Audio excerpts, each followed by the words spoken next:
వారిద్దరూ అధికార తెలుగుదేశం పార్టీ నాయకులే. ఒకరు ఎమ్మెల్యేగా గెలిచి మంత్రి పదవి నిర్వహిస్తున్నారు. ఒకరేమో ఇప్పటి మంత్రి ఇలాకాలో గతంలో ఎమ్మెల్యేగా చేసి ఇప్పుడు ఎంపీగా ప్రమోషన్ పొందారు. అయితే ఇద్దరి మధ్య చాలా కాలంగా ఆధిపత్య పోరు కొనసాగుతోంది. ఇప్పుడు పార్టీ అధికారంలోకి రావడంతో కాంట్రాక్టుల కమిషన్ల కోసం కొట్లాడుకుంటున్నారు. రెండు వర్గాలు రోడ్ల మీద ముష్టి యుద్ధాలకు దిగుతున్నాయి. ఇంతకీ ఎవరా ఇద్దరు? Watch the story. Sri Sathya Sai జిల్లా పెనుగొండ నియోజకవర్గంలో అధికార తెలుగుదేశం పార్టీ రాజకీయాలు రసవత్తరంగా మారాయి.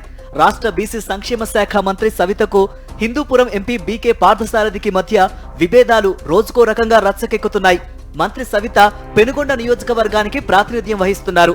2014 నుంచి 2019 దాకా బీకే పార్థసారథి ఈ నియోజకవర్గం ఎమ్మెల్యేగా పనిచేశారు. గడిచిన 5 సంవత్సరాలు పెనుగొండ నియోజకవర్గంపై పట్టు సాధించేందుకు ఈ ఇద్దరు నేతలు హోరాహోరీగా రాజకీయాలు చేశారు.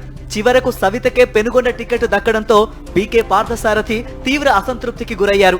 అయితే పార్థసారథిని బుజ్జగించడానికి ఆయనకు హిందూపురం ఎంపీ టికెట్ ఇచ్చారు పార్టీ అధినేత చంద్రబాబు నాయుడు. పెనుగొండ నియోజకవర్గం నుంచి అసెంబ్లీకి ఎన్నికైన సవితకు మంత్రి పదవి లభించింది. ఆమె ప్రత్యర్థి బీకే పార్థసారథి హిందూపురం ఎంపీగా విజయం సాధించారు. ఒకే నియోజకవర్గానికి చెందిన ఈ ఇద్దరు నేతల మధ్య మళ్లీ పాత వైరం, ఆధిపత్య పోరు మొదలైంది. పెనుగొండలో ప్రభుత్వం చేపట్టే కాంట్రాక్టు పనులు, ఇసుక రవాణా, రేషన్ షాపుల కేటాయింపు, కమిషన్ల పంపకాలకు సంబంధించి ఇద్దరి మధ్య మళ్లీ గొడవలు ముదురుతున్నాయి.